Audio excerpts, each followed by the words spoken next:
This is our weekly Jennifer Arcuri Channel call that Vicki and I have been doing almost a year. Can you imagine that, Vicki? It just kind of started as a result of this blog post I wrote in a response to my best friend at the time, who just wasn't buying anything I said. And I just felt like, okay, here it is. I'm going to write it all down. Lockdowns are not about a virus. Boom. This is 1000% an economical or the economic demolition of the dollar. And from there, I did a few blog posts of some key points, and we started this channel. And I've not exactly been writing as many blogs in a while, but I feel like most of my little micro blogs are, now come in this version of the threads. And over the channel year, we've seen these threads develop into kind of like resource guides, that we've used and been able to draw upon, and have become, like some of the feedback I'm getting, really valuable, community of people. So I am very grateful for that. And I don't take it lightly. I take it very seriously. And I'm so thankful that we've been able to do that. And, this week I managed to have some time to write a few words about evolution and why I think we are all in this state of evolution right now. And it's very hard to keep your head on. It just is. I mean, it's very demeaning and demoralizing, and sometimes you feel like you're being attacked for no reason. And we've had fallouts with our friends and our families, and it's very hard to just keep going, right? To just keep looking. And this is what I have felt, that burnout of, what do I say? What can I possibly say that's going to keep people on track? And so when a few weeks ago we did that small business thread, a few of you reached out. So I'm really excited that, in a few minutes, we're going to have a workshop with Virginie, all about resilience. And I'm sure she can teach us all a thing or two about how to mentally withstand the psychological warfare we are all under right now.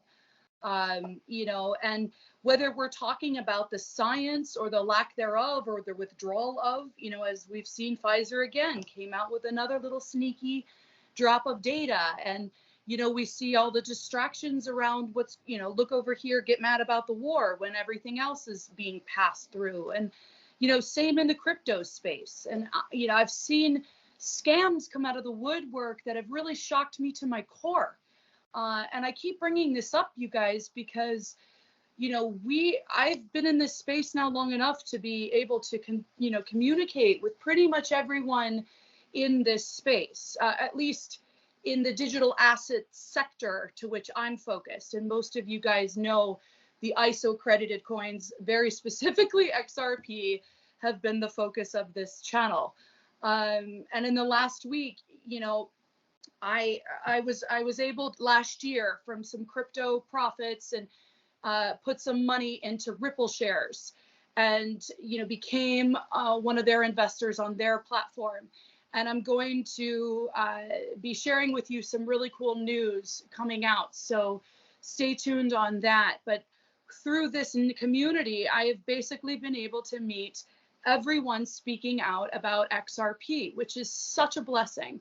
This is from, John Deaton to Jeremy, Logan to the greats, the greatest of the greats on YouTube, because we all see it, we all get it, and we see the vision in this. So it doesn't matter what pops up, that doesn't change what ultimately is happening. And this is where I saw that, the threat of these scammers come in and start messing with people's heads. Really smart people, right? Smart, capable people. People that have made a lot of money in finances, or, have been very proud of their careers, but even they were being, fallen prey to how these scams work.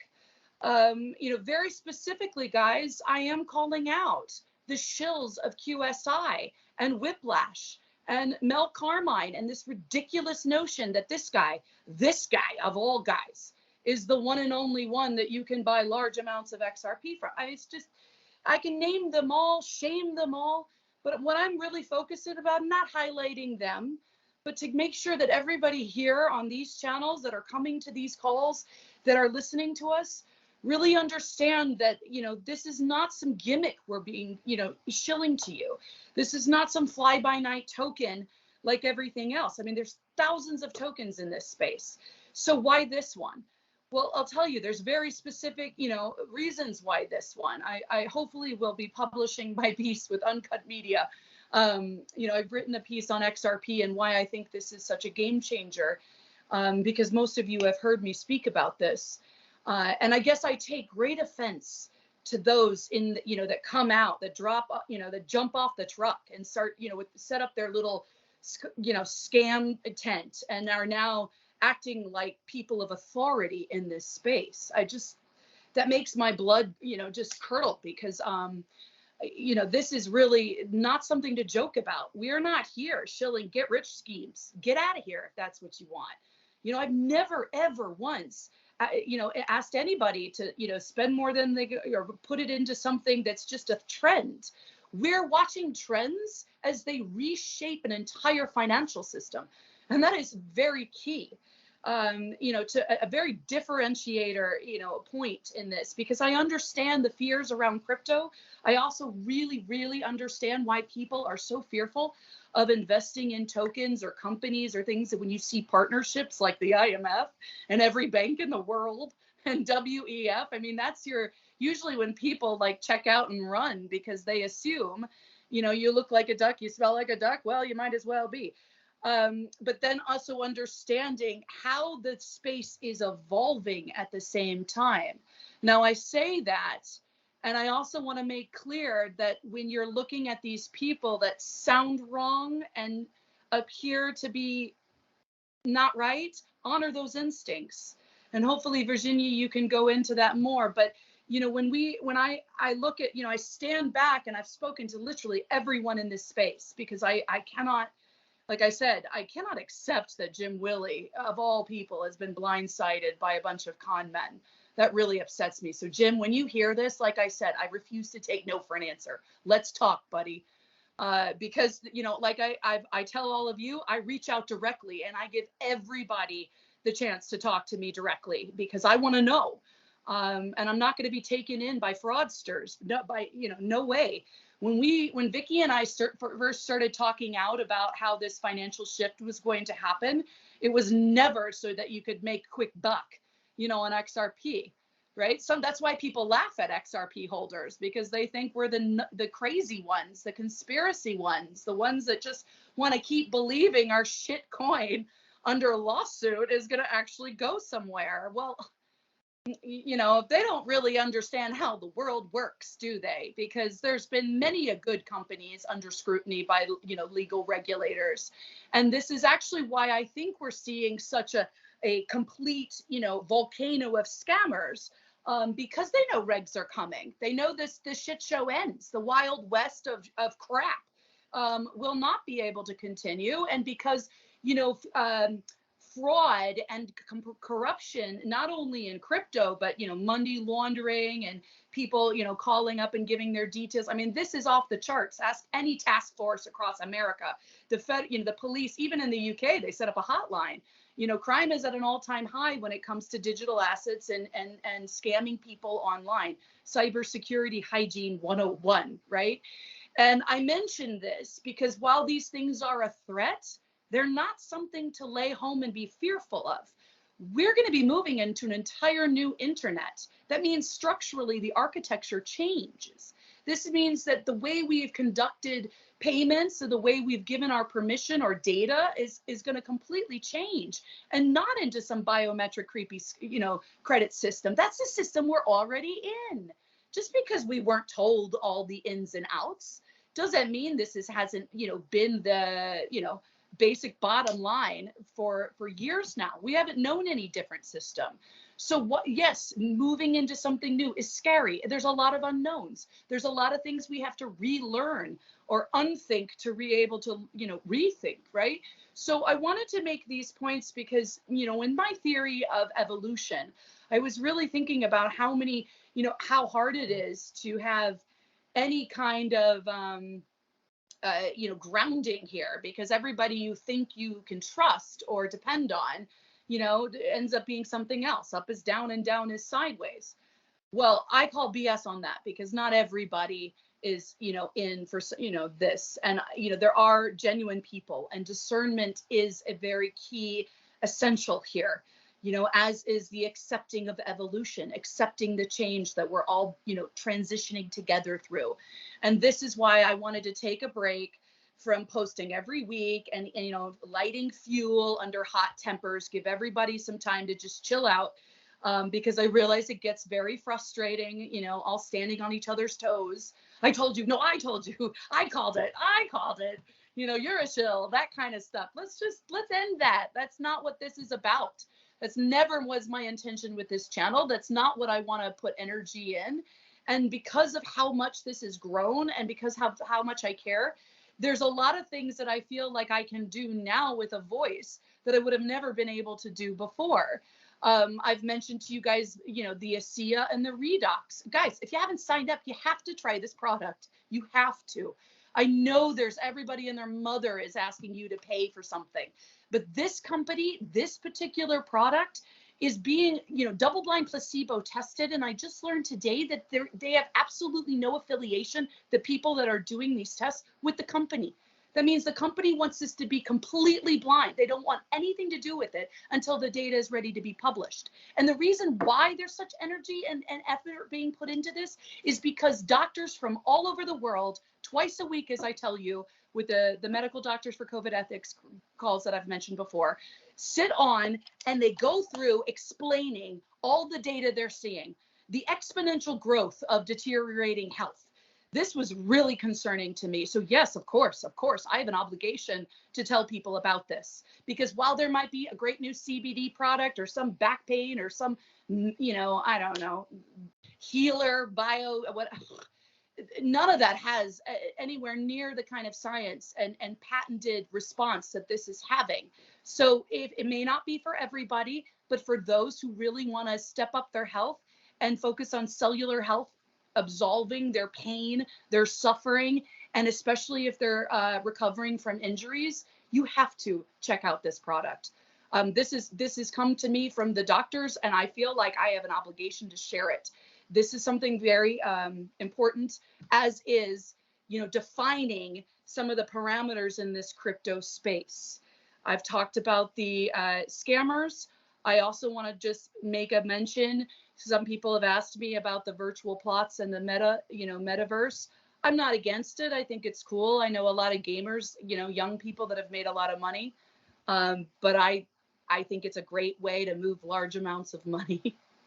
And, it's not something that I would personally invest in at this time. I'm watching it for its overall application and utility into the financial space. I've mentioned non-fungible tokens before, NFTs. They have showed up in a crazy cult fashion as Bored Apes and all kinds of, different art. I love it. I love it because it shows everybody's eclectic taste. That's not my issue. Like, more power to the people, designing and putting out their art. I think it's amazing. But I think where the NFT space is and where it's going are two different things. And I just want to be very careful in my mention of scamming, just to say I cannot, encourage this enough.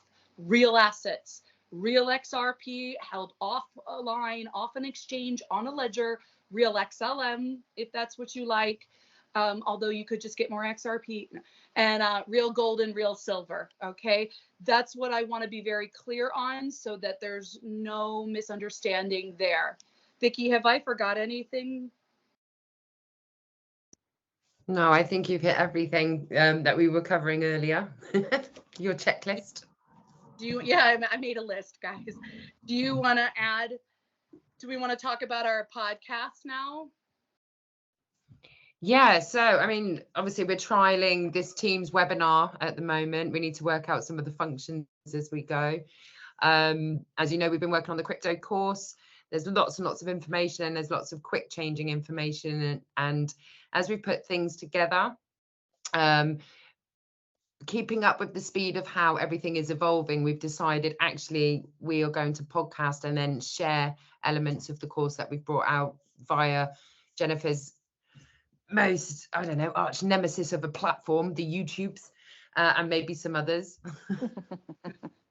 I mean, here's what I have learned in my quest of like evolution and resilience. So what I have learned is when people try to silence you, if they get really hot and bothered about what you say, you speak louder. You stand and you speak louder and you say it again and you say it. And this is why I feel like we've reached a point on the Telegram channel that I'm just not getting to everybody that I can. And because of, some of the stuff that I'm working on in crypto and blockchain and where like I need to be able to stand on the same platforms as these other shills and make a point, right? Because that's where I see us going. And this crypto course, I mean, I've had so many messages and I wanted to be very transparent with everybody. It's hard as hell to take time out, not only to manage the channel and then manage all the messages and then do the research so that I know that I'm reporting truthfully or I have all the facts. Like that's just eaten my entire time. And then I don't want to be putting out a crypto course where I'm charging and then have to update it and then have to feel an obligation of like a subscription, like that. Again, we would need a lot of support to build something like that. And given the invariables of the time and the economy, neither Vicki or I are prepared to throw in a bunch of money to build something from scratch at this moment. So we need to use what we have.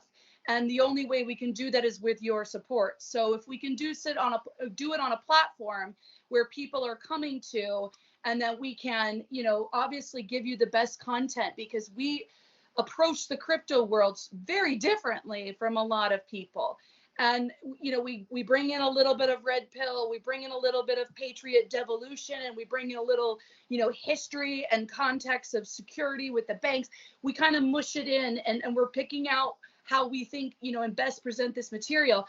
But what we found, doing this, like, I mean, it took us like weeks to get one little portion up and ready for you. We'll never compete that way, guys.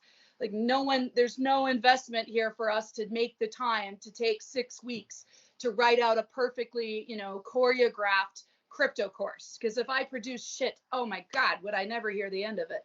And when I did our community forum with Hacker House, and we built a training portal, I mean, it took a good 6 to 9 months to get that up to a point where it wasn't hacked and that, people could communicate. Now like I've told you, we've talked about a digital wallet. We've talked about a community, a globally credit, credit union, a globally local credit union, where we can buy and sell with the marketplace and save and all of that. And these are things I'm definitely exploring. But for us to put in, the kind of investment and time off the bat for something like that, when literally food shortages are just starting, right? Like this is why I look at the virtual plot thing and I'm like, really? Someone had that amount of money to throw into a virtual plot when we're going to see people starve, when we have supply chain issues? I mean, but that's why I come from this at a different angle. I'm not here to like, jump on the gimmick train. My husband's really into the latest and greatest. I try to apply everything that's happening within the digital asset space.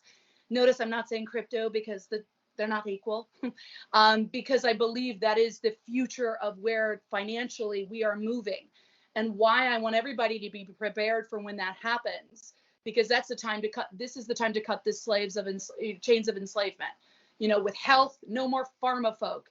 Keep yourselves healthy. You don't get sick. End of. You don't have chronic pain. You don't need recurring, scripts. And I mean, I hate the way the medical industry has bastardized the dependency and the manipulation of people's fears and made them so dependent on them.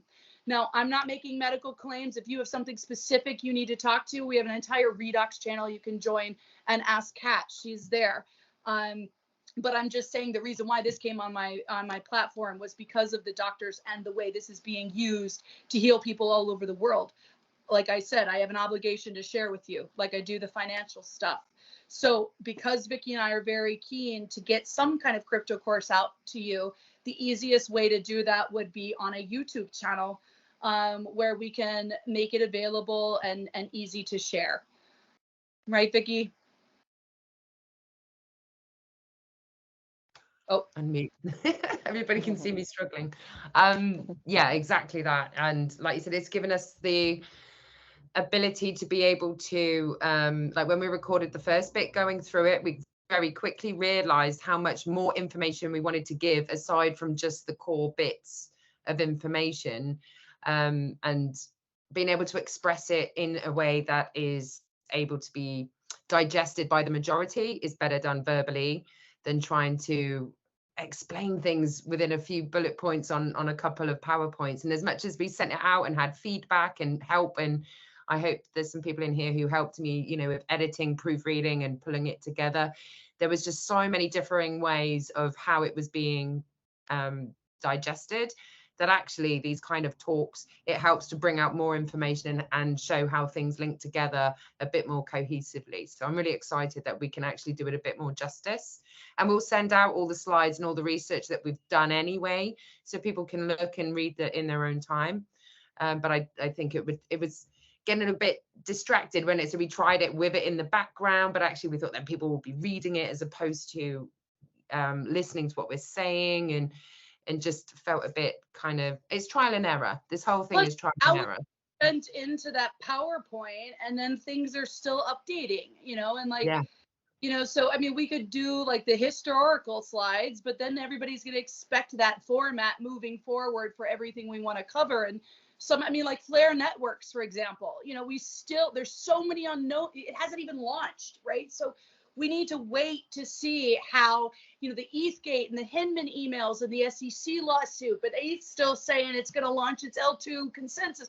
I mean, you know, like you guys know what I think of ETH, right? But, you know, like there was just so much, and everybody wants a damn link. So then we got obsessed with the links and we were losing our ability to speak. And I was like, oh, hell no, I don't want to do this course. This sounds terrible.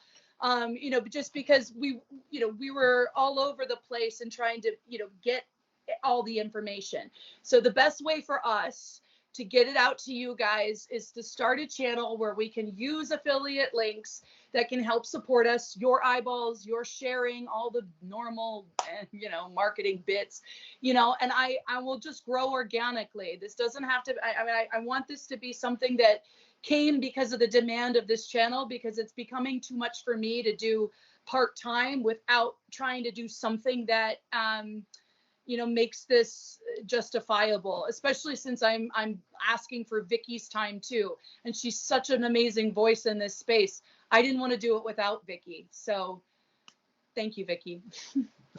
Bless you. Are we good? We're doing well. Yep, we're doing good. So now we get to introduce our guest. And what I do need to do in a minute is see if I can work out how to pin, because obviously I've got you guys on the screen. I'm down here out the way, which is fine, but we want, Virginie, do you need to share the screen? I might, yeah, maybe just to illustrate a couple of things I'm saying, but it's not. Hopefully it will major. let you. I wanted to try and pin you, and I've got it like on a gallery. I can put us together in a room, which is weird, but it's maybe because I can see you and Jennifer big, and I'm in the corner as well, so it might be just because of your view. I don't know. It's one good thing with Zoom is you can pin the speaker. Okay. What? Can I say that? Can I say it online? Vicki! What? Round 2 of the XRPL grant wave. Woo! Wave 3. We're the semifinals. No way. Sorry, Virginie, but this is like, yay! Thank you, Matthew. I have the best husband, honestly. Yeah, that's super. So a few weeks ago, how long was it ago? A month ago when we first started. Sorry, Virginie, but on you go. What was it, like 2 months ago? We were talking about our little credit union and how we, you know, XRPL opened this grant thing, and everybody was submitting. You had to write a bunch of code, and normally you needed 6 weeks to do it. Well, I turned to my husband. I was like, "You have 1 week. Go." And so he looked at this space and he looked at RippleNet and he found some incredible security features about XRP that just don't exist with other blockchains. But I digress. I mean, we'll talk about those when he's ready, because I don't know how we're disclosing. Okay, I don't know how to disclose, if we're going to disclose all of that yet. I told you though, but we wrote some script because he was like, okay, what do they need? What are they trying to achieve? Blah, blah, blah, blah, blah. And now we're in the semifinals. Yay! All right. See? Well done. We're gonna make some. Oh my Yeah. God. Okay. Thank you for sharing that moment, because resilience really does. You know, it just when you're ready to give up, guys. I mean, talk about a reminder of a keep going. Yeah, so he just sent me a little card in the back. Congratulations to you and Vicki. We've made it to the semifinals. So that's exciting for us, guys, because we really want the support of the community, and we really want to build something the community wants and needs, not just some fluffy, flowery code that gets funded by some private equity firm and off to Silicon Valley. That's not what this is about. This is really cool because this is a celebration of an idea that we were like, okay, we got to go. So, right. So let's start our resilience workshop. What a great way to kick it off. I know. I'm going to go into that a wee bit later as well. So thanks for having me on, Jennifer and Vicki. I'm just delighted to be here and be able to share this thing with you. So I'm going to try to keep it as short as I can and just kind of give you a really good kind of tools and things that you can use. So obviously you guys don't know me, so I'm Virginie Ferguson, and I'm a resilience coach and yoga teacher, and I'm based in Scotland. So I'm French originally, so you might hear the funny accent. That's the French with 17 years in Scotland for you. So yeah, so tonight we're just, I'm here to talk to you about resilience and how this came about, and Jennifer mentioned it. It's kind of, I think the focus for tonight is really about mental and emotional resilience. It's just all these things that have been happening for the past 2 years that keep coming at us, that brings us down, that drain us, that really deplete us. So how can we build that resilience? Because resilience really is the capacity to be prepared for, to be able to adapt to, and to recover from a challenge. And a challenge could be a physical challenge, it could be a mental challenge, it could be an emotional challenge, and it could be a spiritual challenge as well. So, and when I talk about spiritual, it's not necessarily, your religion or anything like that, but it's like your ethos, your deep beliefs, your values, your personal values, what's important to you, what you truly believe in, how you conduct your life. And anything that comes in conflict with that would just create challenges, create stress, and we kind of get triggered into what we call the stress response. So when I talk about stress and stress response, it's not so much stress as in our everyday language, or we say, oh, I'm so stressed. It's really about challenge. So when you think about stress responses, it's almost like challenge response in our bodies and in our mind. So being prepared and being resilient is that, yeah, it's being ready, and it's being flexible. So it's being able to change quickly, to be able to mentally change something emotionally or spiritually or again physically. It's really about adapting. And when we think about mental and emotional resilience, it's really about reprogramming your subconscious. So the way you've been working, and your brain and body have been working since you were born, right? So if we think about, I'm just going to explain a little about what happens in the stress response. So when you feel challenged, when you're triggered in a challenge, your nervous system picks up on that and triggers what's called the stress response. So it's almost like if you think about your subconscious or your nervous system There's different parts of it, but there's a part that I liken to the autopilot, if you wish. So you've got an accelerator and you've got a brake, and these two parts are constantly trying to keep balance, to keep you in balance. But what happens is when you're facing a challenge, the stress response gets triggered and your accelerator is really pressed on. And what that does is, well, it creates, engages a lot of hormones and molecules that are released into your body, essentially a lot of adrenaline and cortisol, which depletes you, it really depletes you of your energy. But what happens also is in the brain, you can structure the brain, like if we want to high level, into kind of 3 different parts. So you've got the very primitive brain, which is, you're responsible for your temperature, your blood pressure, all these kind of things that are kind of really about instinctual and primitive stuff to keep you alive. And then you've got the emotional center. And in the emotional center, you've got the memory center. And you've got a structure called the amygdala, which is the threat center. So it's that threat center that detects anything. So anything that comes up into your environment that your senses and your nervous system picks up on, if something is recognized or perceived as a threat, then that stress response is turned on.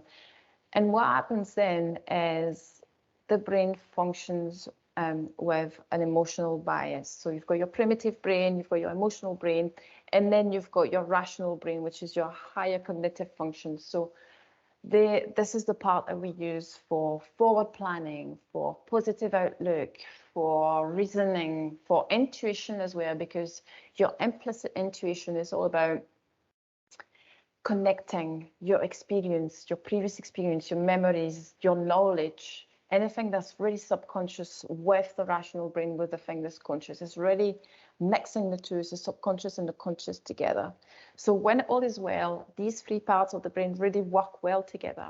But when you're triggered by a challenge, your rational brain gets turned off, and it's the emotional brain that takes over. So this is why, you will find yourself in a stressful situation or ridden by anxiety, and then maybe a day later, 2 days later, when you feel better, you're like, what the hell did I do this? Why did I say that for? It's just like, it's because you had no control. Like, you're in survival mode. This is a safety mechanism that is designed to keep you safe. There's no time for thinking, no time for analytical thinking or reasoning or any kind. It's all about keep you safe and alive. So you've got your primitive and your emotional brain that really, really takes over. And that really kind of depletes you. It eats away at your capacity. So if you think about having that capacity to be ready, that eats away at it. So what we want to do is really learn to stop that response so we don't get depleted. We don't get completely drained and washed of our energy and our capacity that's left. So we want to learn to stop that, to be able to preserve that capacity and being able to preserve our higher cognitive function as well. So then we can make a choice about what emotions we'd rather feel, or something, what is the better decision we should be making, and not rushing into things. And just a note on anxiety as well, because I know this is something that's been a real issue for many people, myself included, the past 2 years.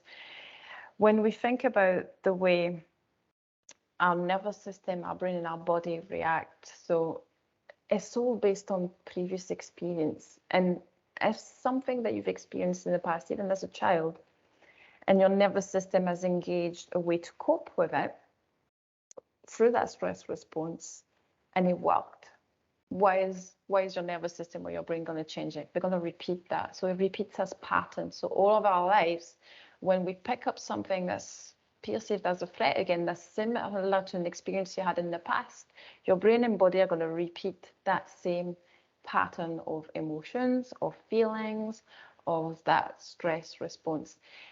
And your brain and body don't know the difference between past, present, and future. So in the case of anxiety, as an hindrance, because your brain is making up this prediction, this worst case scenario that doesn't even exist, but your stress response is engaged in the present moment, is going to deplete you, even though this thing is just completely made up, it's not yet happened, it's going to deplete you through that stress response.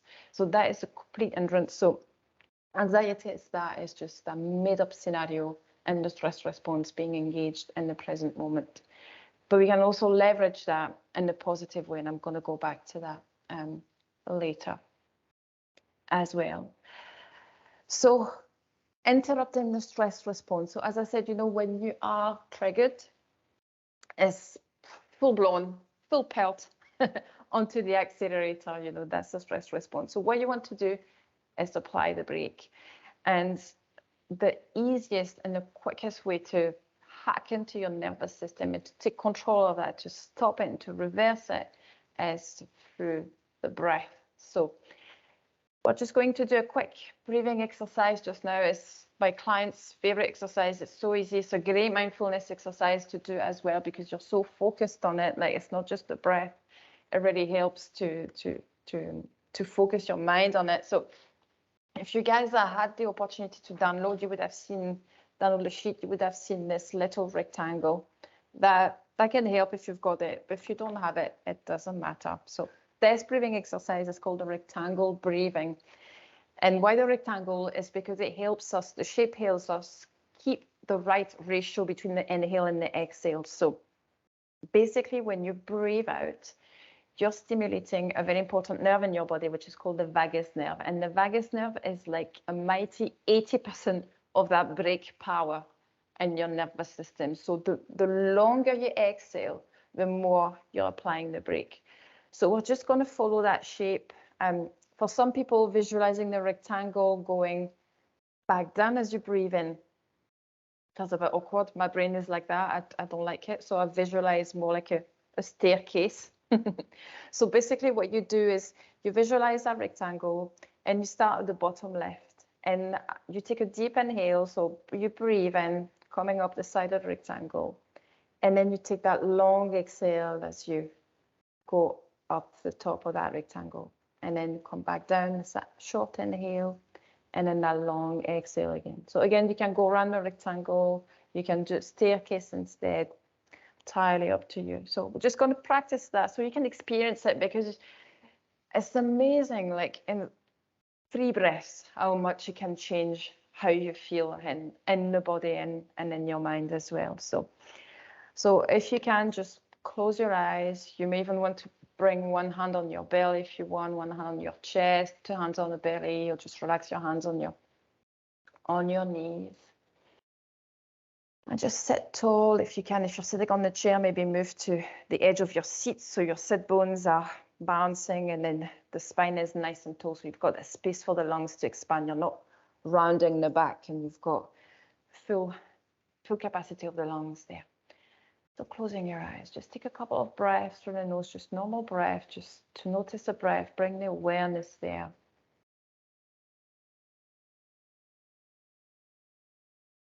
And then we're going to go around the rectangle just 4 times. That should do it. So when you're ready, just visualize a rectangle, place yourself, at the bottom left. And then take a deep breath in as you go up the side of that rectangle. Long exhale as you go all the way along the top. Breathing in again as you go down the side. And long exhale down the bottom. That's 1. So keep going that way. Find your own rhythm. Don't try to push the exhale too hard that it creates tension in the body or the face. Just try to keep the breath really, really smooth. Just allow the belly to soften and expand. Just let it out.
And when you've completed your 4 triangle, you can just let your breath return to normal breathing pattern. And just take a moment there just to feel, notice how you feel in the body, in the mind.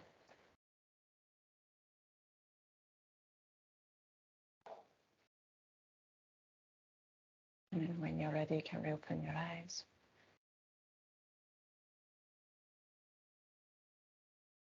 So I don't know, I think people are muted, but I think they can chat. So anybody wants to share?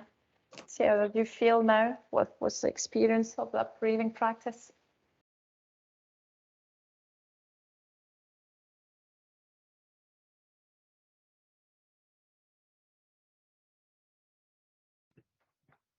Maybe people don't have the opportunity to do it, depending what's happening around them.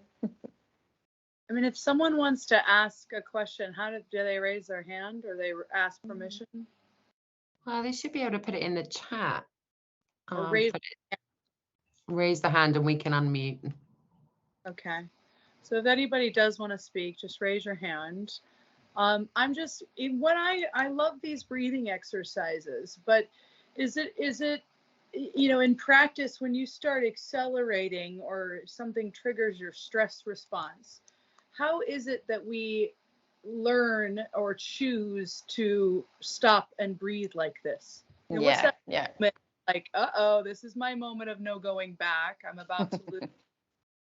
We've all had it at some point. So, and I see it with my daughter, teaching her, trying to get her to slow down before we hit that moment. So, seen anything that could get somebody, to check themselves, or is it conditioning that we do over time? We have to teach ourselves.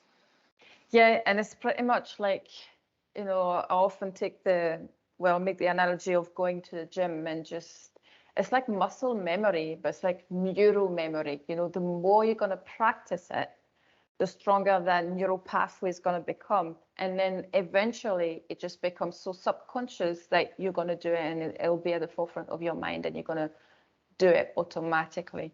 So it's all about, thinking about practicing this in moments of stress when you're triggered, but it's also finding time to practice it in moments of calm.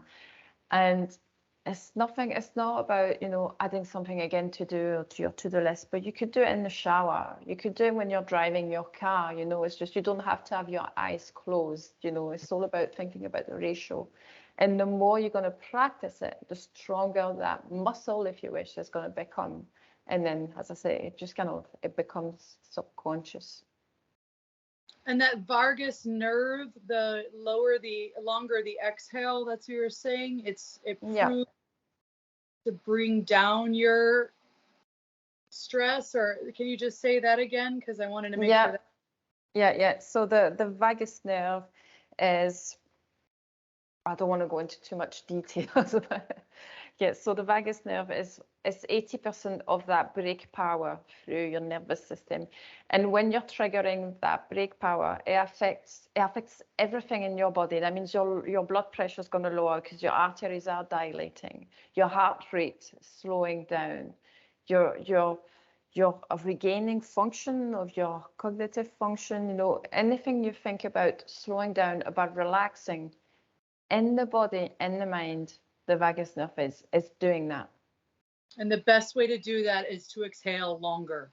Yeah, that's the easiest way. There's other ways you can trigger where kind of stimulate the vagus nerve through movement and stuff like that, but that's the easiest way. Another way you could do it as well, for example, if you wanted, you could like almost double down on that practice, like say in the evening or something before you go to bed. If again you feel triggered, or no, even maybe you just want to, it's going to help you sleep a lot better anyway, so bonus. But so if you practice that breathing exercise and you're in a position where your head is below the heart, so things like like your down dog, for example, but that's not always easy. But another one that's really, really good is, when you're like this and kind of in a ragdoll position and holding onto your arms and the head is kind of below the heart. another way you can do it is Why do that? That's slowing down your heart rate. Yeah, so what happens is we've got baroreceptors in the neck. So they are receptors that monitor your blood pressure, especially going to the head, because you don't want too much pressure going to the head. So when you do that, when you're upside down, basically, blood rushes to your head. And those baroreceptors, those receptors, then detects that. And automatically they trigger the brake in your nervous system, so the artery is dilating. So there's not so much pressure going to the head. It just basically drops your blood pressure. So if you were to do that and you do that big breathing, you're basically doubling down on your brake power there on the vagus nerve to really help relax and stop that stress response. The other way you can do it is putting your legs up a wall. So if you're on your bed, for example, that's a good one to do, where you're lying on your back and you just put your legs up against the wall. You can even place like a pillow, for example, underneath your sacrum, so that your bum is slightly higher up. That in itself is not a big rush, but it's enough of a rush back up to the head to trigger again that brake response, so the arteries dilate. So you're applying that brake again in that position there with the breathing. So these are physical, movements you can do to stop the nervous system. Yeah. Which is like we're up against in that. That's it. Exactly, to apply the brake. So you're so then in this, when you do that, what you're doing is you stop that depleting that's going on, and you're basically protecting your capacity, because you have got to have that capacity to be able to bounce back, to be resilient. It's that capacity, that readiness. So I guess that kind of movement, also the conscious decision to practice breathing and that movement, they're the physical ways of protecting your capacity. Yeah. And then do you also, talk to patients people, not really patients, but, when you're talking about how to mentally come over challenges, you go through like a journal with, or a diary that they keep or something. Yeah. So again, if you guys have printed, just had a look at the sheet, you would have seen that with this wee diagram there, you've got depletion funnel and renewing pool. So if you don't have that, you can use any sheet of paper and you just draw a line vertical just to make 2 columns. And then on the left-hand side, just put depletion funnel at the top. And on the right-hand side, you've got renewing pool. And we can just take a couple of minutes to do that there. What I want you to do is think about anything that's causing you stress, that is a challenge, that is draining you, that causing you anxiety, all these things that are really, it could be things in everyday life, and it could also be, so many things obviously have happened in the last 2 years. It could be things like spending too much time on Telegram as well. I'm way guilty of that, and just finding myself sucked in this things like that. So it's kind of building awareness around what triggers you and what basically ultimately depletes you. So if we take like maybe a minute just to write a few things down, you don't have to put big lists, but just have a think, and then just write a few things in there. That's your depletion funnel.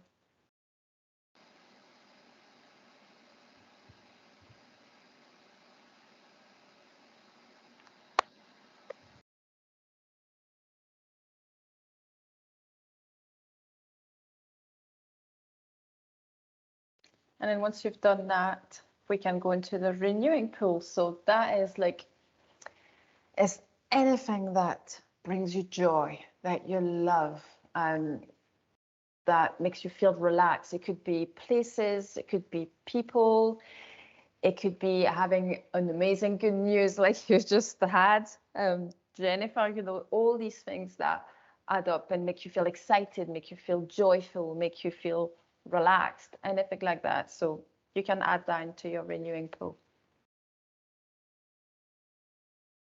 and they're almost like asset, or your renewed bank, if you want. You're putting your assets in there that you can call on to.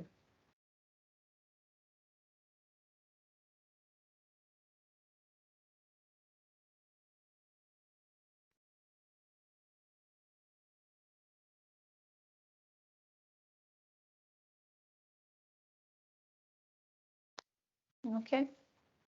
So if you've done that now, or you can just keep going, and I'm going to talk a little bit more about heart coherence. So it's not a term that's known very much, or maybe sometimes people have heard of cardiac coherence, but the HeartMath Institute in the States actually have been doing research and developing technology for, well, the past 25 to 30 years now on heart coherence. And the heart coherence is all about leveraging the power of the heart and the power the heart has over our bodies and our mind as well. So a lot of people don't know all the functions of the heart and what the heart does. We often have this image of it's just a muscle pumping blood around the body, but the heart is a lot more than that. In fact, it's often called the second brain, because you've got a mini brain on the heart. I think it's a set of over 60,000 neurons that sit on your heart. And it's also an hormonal gland, so it produces an hormone, more specifically oxytocin. And oxytocin is, as mothers, we know all about it, because it's the hormone that gets released during labor. It's the hormones that gets released when we breastfeed to let the milk out. But as human beings, it's the bonding hormone. It's also called the love hormone. You know, when you spend time with people you love, when you enjoy their company, when you're with your partner, your husband, or whatever, you're producing oxytocin, and your heart produces as much oxytocin than your brain does. So if you think about that, the brain is a muscle. It's got neurons, and it's got a mini brain that's got a really powerful electromagnetic field, a very powerful activity, which is why we can detect, you know, with just putting electrode on you, we can detect how your heart is doing. But we can also detect it up to a foot around us. So, you know, like Jennifer, you're talking about your daughter when you're trying to calm her down before she gets to that stage where it's too much. You know, even you bringing your heart into a lovely coherent pattern, and I'm just going to explain to you how that works. You can entrain your daughter's heart to come into that if you're close enough to her to calm her down. So the heart sets its own rhythm, and that rhythm is affected by the way we feel, by our emotions. So when we feel negative emotions, the heart will beat in a very erratic pattern. So it's going to be very, very jagged. It's all over the place. And again, through the vagus nerve, the heart communicates with the brain. In fact, the heart communicates at least 5 times more with the brain than the brain communicates with the heart. So through that feedback going to the brain, that in itself can also trigger the stress response. So there's 2 ways, you know, it's not just one thing happening after the other. You know, you could have the stress response that's going to trigger an emotions, but you could also have a reaction to your environment that's going to trigger an emotion. And that emotion is going to trigger the heart to beat into the erratic pattern, feed that back to the brain, and the brain's going to trigger the stress response. But when we feel positive emotions, your heart rate goes into what's called a very coherent pattern. It goes into a very wave-like pattern. And that's because both sides of your nervous system, again, your autopilot, your accelerator, and your brake, are now working completely harmoniously, cancelling out each other. And the feedback to the brain is at that point that everything is well, everything is fine, we're safe. And then you regain that full harmony between those 3 parts of your brains. You reaccess again those cognitive functions, your rational brain, and that implicit intuition. So that's why when you talked about this earlier, Jennifer, about the intuition, how can we not get knocked out this intuition? How can we connect with our feeling and the way we feel in our gut? Well, practicing heart coherence really helps with that, because you're putting your entire body and mind into this optimum state of being that allows you to be in touch with the body and the full function of your mind, both subconscious and conscious together, to access that intuition. Does that make sense? Yeah. Wow. I love what you said. The heart communicates with the brain more than the brain communicates with the heart. That's very interesting. Mm-hmm. Chris has put something in the chat. I don't know if anybody can, if you guys want to pop in and see, with regard to deconstructing sentience, which he helped edit, called Heart Math, which is amazing. Thank you for sharing that, Chris. Yeah, that's it. That's Heart Math. Absolutely. So the Heart Math, like, so you're saying groups meditate together. Yeah, once a month we get together. So I'm a Heart Math coach. So we get together. Anybody can join once a month, and we all, the whole of the UK, together every Wednesday, last Wednesday of the month at 8:15, and we practice heart coherence together. Yeah. Thank you, Chris. So yeah, so emotions are reactions. They got a role. Every emotion has got a role, like we need to feel anger. Anger protects us, there's all these things, I think in your thread a few days ago, Jennifer, you talked about, how we talked about grief and how we feel that, and we need to feel these things, the point is not to stop us feeling that way. The point is to stop us spending too much time in those emotions, is stopping feeling negative emotions at the point that they're no longer serving you. So feeling anger, feeling grief, just feel it, let it go. Emotions with, and I can't remember who said this, but I love it. Emotion is like, if you deconstruct the world, it's like emotion, it's energy in motion. And as we know, energy is not created, it's transformed. So these emotions have got to transform into something. So don't bury them, like let them out. But once they served you, then just try not to spend too much time there, and call on positive emotion. And we're going to do that just now. We're going to do a little practice again, heart coherence practice, calling on to positive emotion. So I want you to have a look at your renewing pool there and pick out an asset. So it could be, as I said, it could be somebody, it could be a place, it could be a pet, it could be anything. Something, somewhere, somebody who makes you feel joyful, happy, relaxed, whatever it may be. It could be your favorite place on earth, whatever it might be. And then again, just come to the edge of your seat if you were sitting on your chair, so you've got that space for the spine to be nice and long. And just allow the belly to soften, allow the shoulders to soften. We'll close our eyes again for this one, but we don't have to. You could also do it with your eyes open. And if you want, you can place your hands on your heart there, on the chest, just above where the heart is. And just feel that connection there. Just maybe feel your heart beating.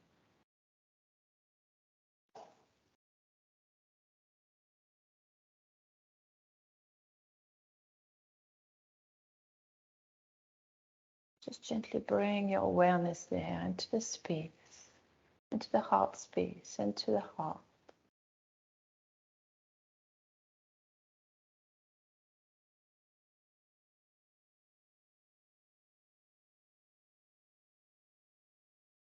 Now allow your breath to become slower and deeper. Breathing a little slower and deeper, more than you normally do. And try to keep your inhale and exhale at equal length this time.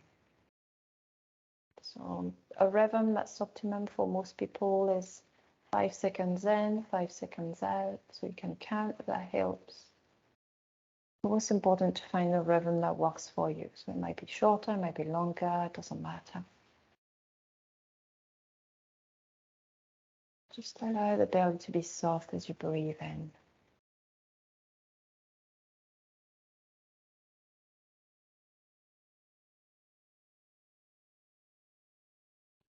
Allow the breath to be smooth. Face relaxed.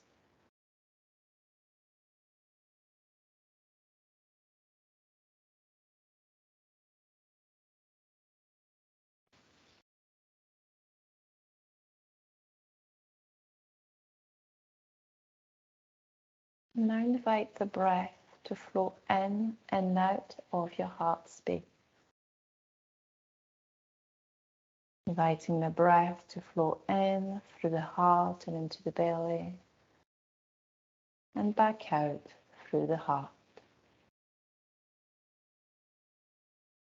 Again, trying to keep the breath in and out matching each other, flowing in and out smoothly.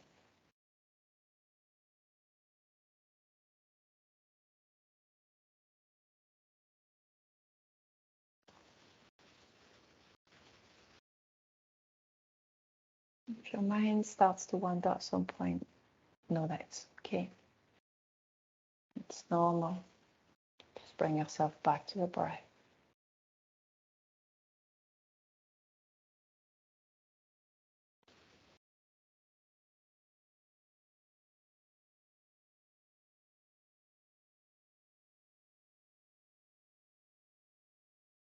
Now recall what you have chosen from your renewing pool, your asset. Bring it into your mind and allow the feeling of joy, gratitude, ease, peace, compassion, whatever it may be. Allow this feeling to enter the heart as you keep breathing in and out of your heart space.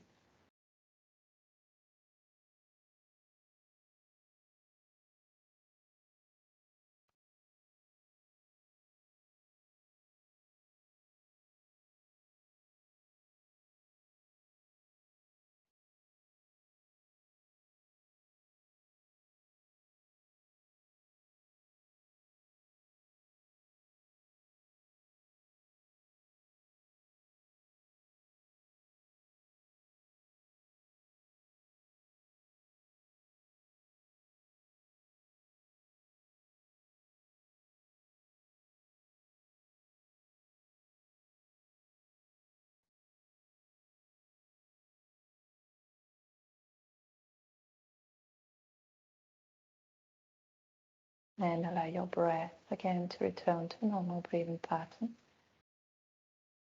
And when you feel ready, you may open your eyes again.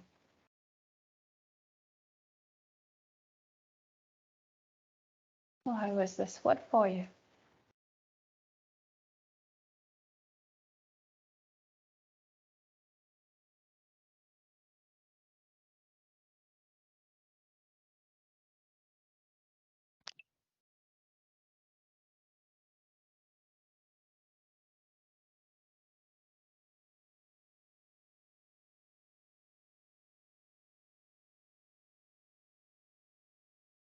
I really appreciate this. Thank you for doing this breathing exercise. One of the things I was curious about on from the lists, how often do you recommend writing this? Because the process of just the fact that you're consciously bringing attention to, okay, this drains me, and then what replenish, like how often do you see or tell people to maybe do this? Yeah, so daily? yeah, usually when I work with clients, I will say to them, just keep that maybe like on your fridge or something and just add to it every time something happens, because it's all about building awareness initially, really just for people to reconnect with these things, because we leave so much in our minds all the time that we're completely bypassing signals from our bodies, from a lot of things, and we've got such a soldier on attitude, like just keep on with it, just you shouldn't be feeling that way. We've just been so conditioned in our culture, you know, put your big girl pants on and stuff, that we just push things to the side. So it's about building awareness. So initially, yeah, it's just doing that, have it every day, add to it, and then just leave it and maybe return to it every now and then, once a week, or just space it out. And so I would say on the depletion funnel, generally, spend time initially to become aware, but then we don't want to spend too much attention. But it's good to keep building on your renewing pool, you know, like a thing would be like try new things, you know. Is this something that you've always thought, I would quite like to do that, or a new hobby or something? Try it, because you never know, it might make it on that renewing pool, you know. It might become a real asset again, where you can build memories, happy memories that you can recall again, to do that practice, to really trigger those positive emotion inside that are going to release all these good renewing hormones. So that's something that I've not mentioned about the heart as well. So the heart releases oxytocin, which is a really good hormone to protect us from aging and from free radicals. But there's a lot more going on in the body. You've got a release of dopamine, you've got a release of serotonin, all these feel-good hormones, DHEA, which is really, really important for like sexual hormones, and it's a precursor hormone for many, many hormones in the body. And they're all rebuilding hormone, renewing hormone. You know, you've got loads of DHEA that flies about your body when you're young, and it depletes over time. So it's the hormone of youth, if you wish. It really protects you, it renews you, it rebuilds you. So again, it's going back to that capacity, that resilience capacity, being ready for it. So on one hand, when you're doing your rectangle breathing, you're stopping the depletion and you're protecting what you've already got. And you put yourself in a more neutral position. And, you know, if you think back again into that neutral gear on your autopilot, you know, and then you can start to rebuild yourself, build that capacity with your heart coherence practice and calling on to those amazing positive emotions.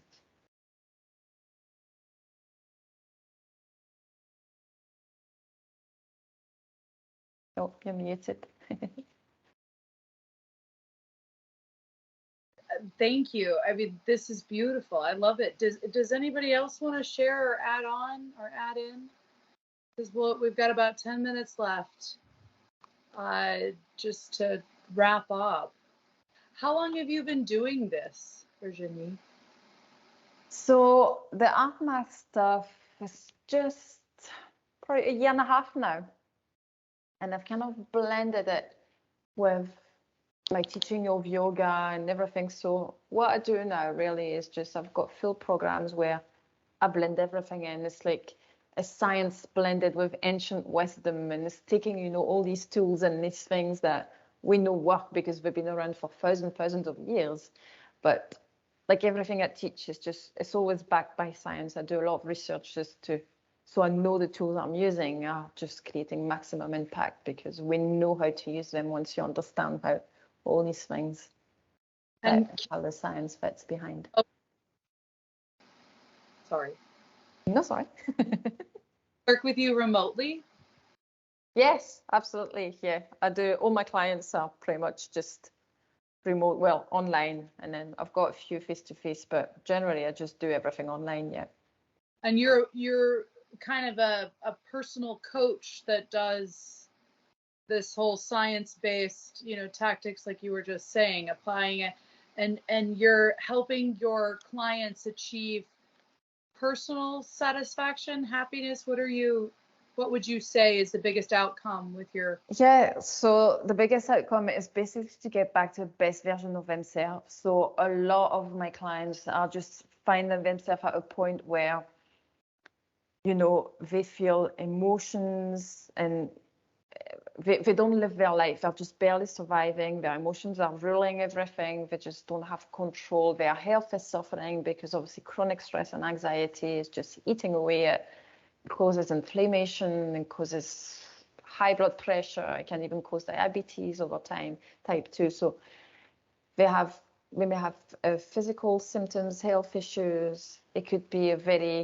that kind of lack of mental capacity, because again, chronic stress and anxiety, if you're stuck in that fight or flight and a stress response all the time, you basically live in a brain fog. Your memory, it really actually happens. Studies have shown that the hippocampus, which is your memory center, shrinks over time. So again, when you think about the muscle thing, again, how you go to the gym and you keep training and your muscle gets bigger, same thing happens with the brain. It's that neuroplasticity where the parts of the brain that you use the most are going to grow and the rest are going to shrink. And so when you are into that chronic stress and anxiety, you've got to reduce some part of your brain, like the left prefrontal cortex, which is all about positive outlook and positive thinking.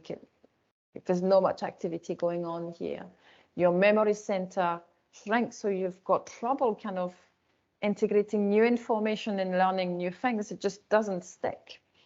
And then it goes back to this vicious circle where your amygdala, that threat center, actually gets bigger. So more activity gets there, the bigger it gets, the more it gets triggered. So it's all about transforming that. It's about rewiring your subconscious. And so they can get back to who they were before all that stress and anxiety came. So they can just take back control of themselves and finally live their life again.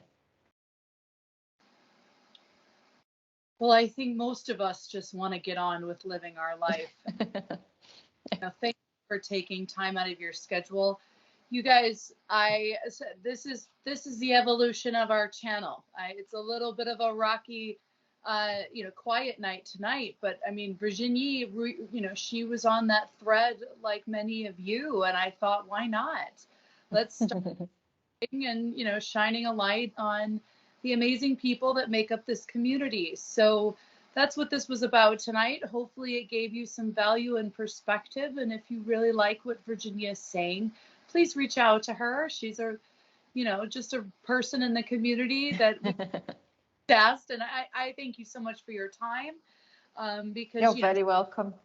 This is your business and I know what that's like. And so, when we're trying to, provide a service here for our community. And so I thought it was a beautiful way to give a little workshop to check in with everyone, because man, it's rough right now. I mean, I have found myself like, don't react to her, like, almost every other hour, somebody's doing something to wind someone else up. And, I'm either putting out flames or trying to, hoard them away from, I just feel like I've never seen such division, and I have to, I myself call myself out, just because this is a journey that we're all taking, and we all have to, be ready to approach things differently, which is what I am trying to do, is teach myself how not to personally take every attack, how not to react, and how to learn to see, winners don't seek validation from losers. This is something that I keep reminding myself, as I speak to people. There was a girlfriend of mine who needed a little pep talk earlier today, and I had to say that to her, that stop bringing yourself down on the level. Remember, you won. And you're still acting like a runner-up, girl. Stand in your power and stop, explaining, stop validating, stop or seeking validation, So, this is me and my journey with you guys. I mean, I was so petrified to speak, a year ago. I felt like the only way I was ever going to, get a voice was to, deal with, remember, Vicki, all that crap that I was, oh my God, it was so terrible. And, now they're scared of me. So good. Like, I'm not worried. I'm not sitting there waiting for my next, paid for TV campaign. I feel really proud of the people that I've got to know. I think for every dumb schmuck I met, I think I've met, 2 more, real people along the way that were worth the journey for me. And, I have really had to, like, sink my feet in the ground and say, I am not falling.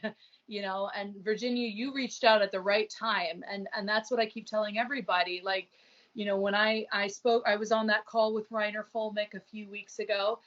He inspired me. I mean, I don't know that, everybody's got a story. So everybody digs up everyone else's dirt and uses that to weaponize. I think I just want to make it clear energetically on that call. I felt like this man knew that there was an angle that he could, take it through the courts, but he also knew where he was going to fail. And he ultimately, his greatest explanation for that, not fail in, but get roadblocked or, corrupt court or whatever.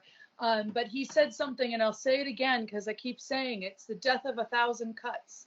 We're here to stand resiliently, not on your timeline, not my timeline.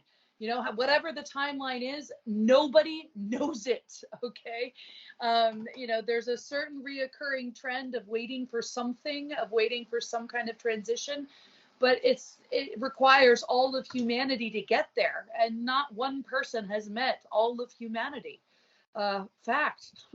I don't have a link though, Vicki, you don't like that, but so this is why when I see this community come together, and we were really kind of going through a dark time, not from any one person, and I will not point fingers at anybody. There was, a lot of great people in this community, but this is what I meant a few days ago on my thread, that some people you listen to and they resonate with you. I mean, most people knew my name based off what the media told you about me.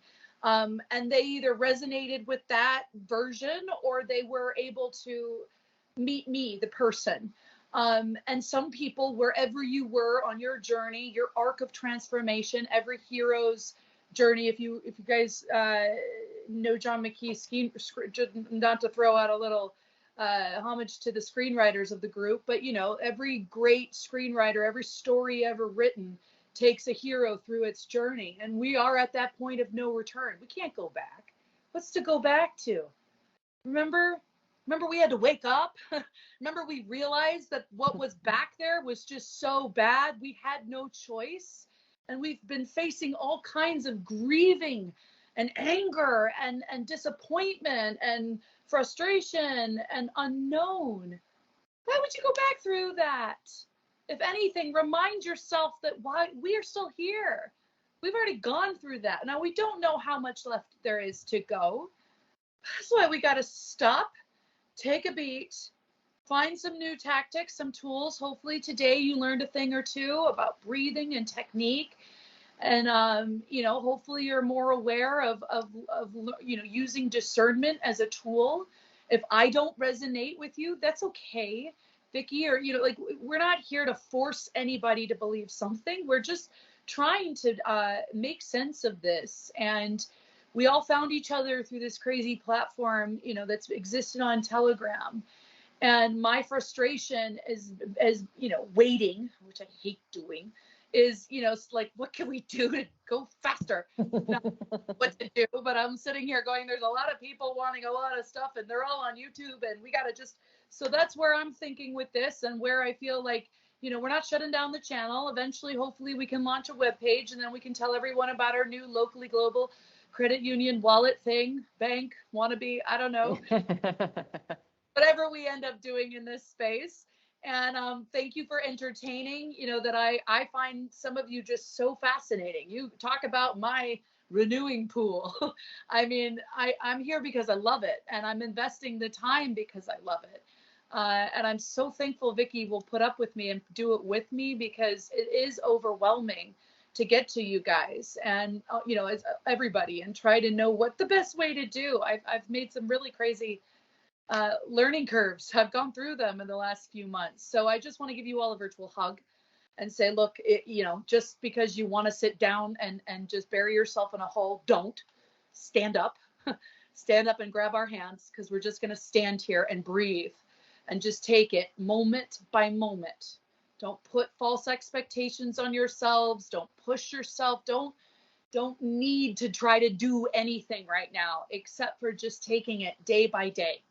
And if trying new skills renews your renewing pool, or learning new things, crypto, blockchain, reptilian races, whatever it is, that you find, hopefully some of you smiled, that you find your strength in, honor it. Okay. I miss the UK dearly, you guys. I'm like the biggest groupie London ever had. And I loved there, and I was proud of London, and I'm still like homesick to go back, but I'm not caving. I'm not giving in, and I'm just going to stand here resiliently with all of you. So thank you very much for being here today. We'll wrap up the call. Is there anything else you want to add, Vicki? Virginie, over to you guys as we close out.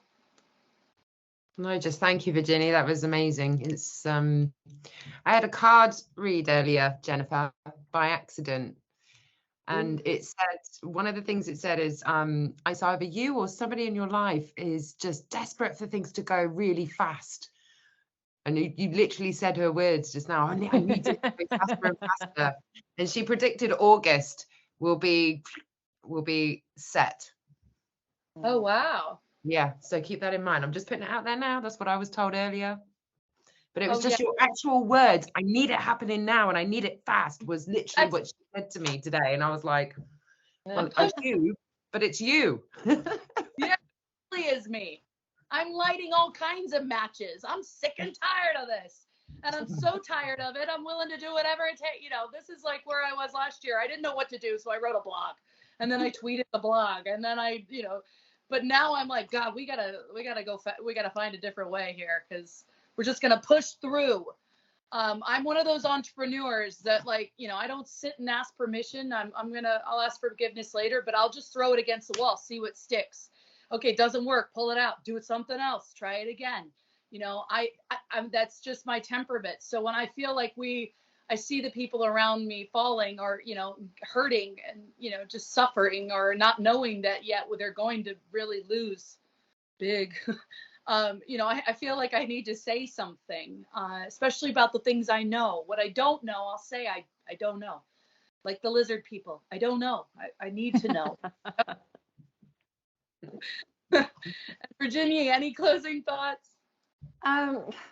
Just, I said, keep an eye on that renewing pool. Just keep building it. And remember, it's not your fault. See the way you're feeling, the way, is driven by your nervous system and the way it's adapted. So it's not a personality trait. You're not crazy.